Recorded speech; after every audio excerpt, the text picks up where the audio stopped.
amores! Hoje vamos estar resolvendo a página 182, 183 e 184 do livro Bem Me Quer Mais, Língua Portuguesa, quarto ano. Aqui ele pede uma leitura e vamos resolver junto essa atividade, tá bom? Você já ouviu algum causo? Agora vai ler ou ouvir um causo contado por Rolando Goldrin, cantor, violeiro, apresentador de TV e grande contador de histórias. Vamos ouvir agora, tá certo? Esse texto para depois a gente responder a questão. O bom administrador de fazenda. Para quem não sabe, aqui vai uma explicação do que é um administrador de fazenda. É aquele homem de confiança da fazenda que entende de tudo nesse ramo. Sabe lidar com plantações, criação de gado, cavalo, galinha, etc. e tal. E enquanto o fazendeiro curte a vida na cidade ou executa outros afazeres por lá, o administrador segue tocando a vida na fazenda. É uma responsabilidade muito grande essa. De vez em quando o fazendeiro aparece para dar uma geral, ver se está tudo em ordem, se a colheita foi boa e etc. No caso em questão, o fazendeiro tinha arranjado um novo administrador e havia lhe recomendado o seguinte: fazendeiro, Senhor Tônio, como o senhor sabe, a minha fazenda é cortada por uma estrada de ferro, onde sempre está passando o trem. A recomendação que eu faço é para que o senhor esteja sempre atento para que o tal trem não mate nenhuma cabeça de gado ou qualquer criação. Quando ele passar, o senhor já deve ter recolhido para o curral todos os animais para depois soltá-los no pasto de novo. Entendeu?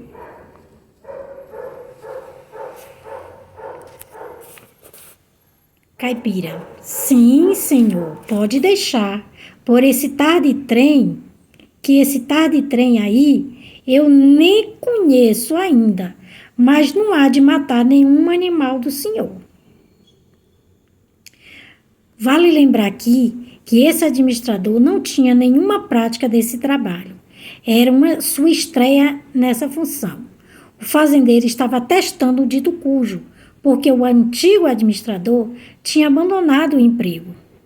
Pois bem, feitas as recomendações, o dono da fazenda volta para a cidade para somente retornar à propriedade um mês depois. Para seu espanto, havia morrido umas 10 cabeças de gado, vítimas pelo maldito trem. Fazendeiro, já bravo: mas eu não lhe avisei, senhor Antônio, que era para tomar cuidado com o trem, para que ele não matasse nenhum animal. Como o senhor deixou que isso acontecesse? Caipira justifica na lógica dele. Olha aqui, senhor coronel. O trem matou 10 cabeças, não é? Mas eu lhe digo que o senhor teve até sorte. Sabe por quê? O trem veio de frente, de comprido. Se ele viesse assim, de lado, de banda, tinha matado a boiada inteira. Naturalmente, o fazendeiro virou-se e escapuliu dali depressa, sem mais assunto. Então, é um texto desse escritor, Rolando Goldrin. Vamos lá. A primeira questão da interpretação do texto. Responda as perguntas e faça o que se pede. A. Que recomendação o dono da fazenda fez ao administrador? O que foi que ele fez? Vamos lá, vamos pensar? Ele pediu. Vamos lá, vamos pensar. O que foi que ele pediu ao administrador?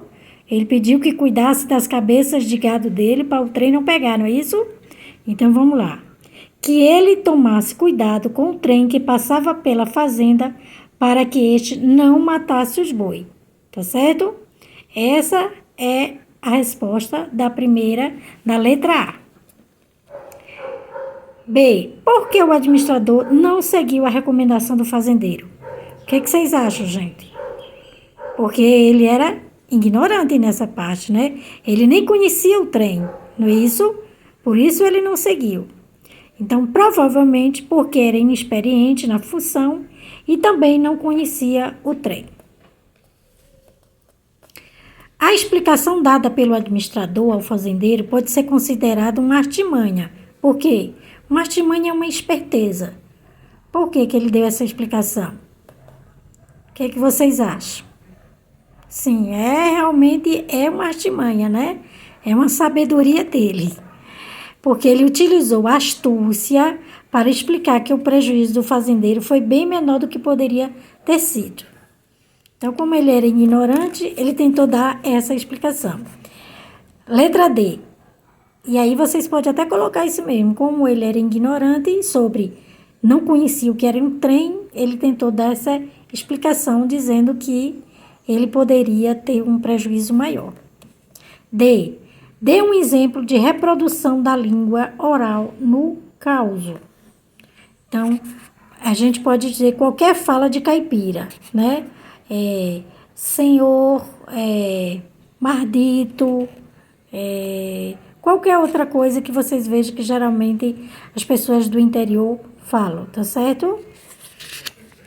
Vamos agora à questão letra E. Em sua opinião, essa fala é característica de que lugar? Essa fala, que é uma fala que a gente não pode considerar uma fala errada, a gente fala que é uma fala regional, certo? Porque ela tende a ter um linguajar peculiar do local, certo? Então, o que você pode escrever é isso. Espera que os estudantes percebam que as características dessa fala são de um ambiente rural ou da roça, de pessoas que vivem na roça, uma variante linguística regional, ou seja, é uma fala regional, certo? E aí, no segundo quesito, ele pede para assistir um vídeo, tá aqui o endereço, um vídeo em que o cantor, escritor e apresentador do mesmo da página anterior, o mesmo escritor, Rolando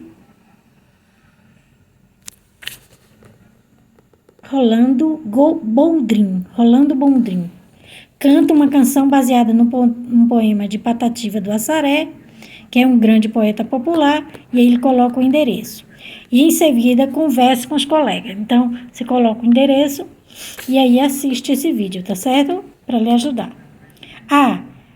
Que história é contada?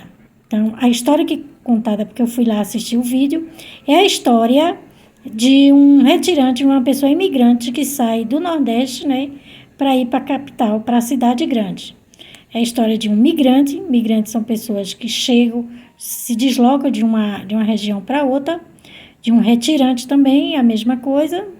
De alguém que foi obrigado a deixar sua vida no meio rural, seus animais, e ir para a cidade grande por causa da seca.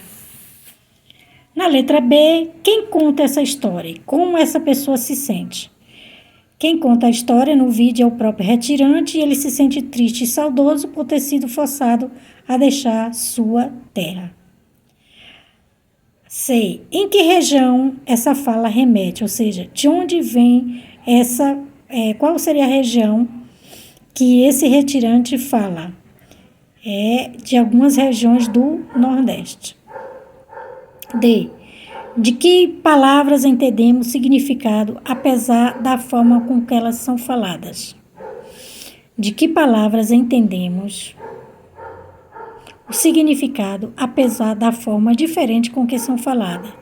Então, são várias palavras que, apesar de que tem uma linguagem toda peculiar do local, a gente entende, né? Por exemplo, senhor, a gente entende que é senhor, doutor, a gente sabe que é doutor, e assim vai. E aí você pode sugerir outras palavras também. Agora, entre o conto popular e o causo, há semelhanças. Mas no quadro a seguir há uma característica intrusa ou falsa. Você é capaz de descobrir qual é, marque, verdadeiro ou falso. Então, vamos lá. São escritos tanto o conto popular como o causo característico, os dois, tá certo? São escritos na terceira pessoa? Sim. verdade, certo? V de verdadeiro. Contém poucos personagens, verdadeiro. Apresenta espaço restrito, verdadeiro. Sabe-se quando a história acontece, o tempo é determinado, falso. Não, certo? Não existe tempo determinado, tanto no conto popular como no caos. A história se passa em um período de tempo curto? Sim, geralmente são histórias curtas, verdadeiras.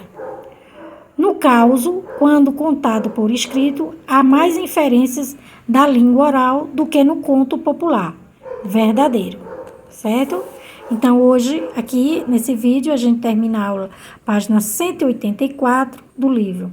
Não se esqueçam de se inscrever no canal para que eu possa continuar ajudando vocês a fazer as tarefas de casa, tá? Um beijo, um abraço e até a próxima correção.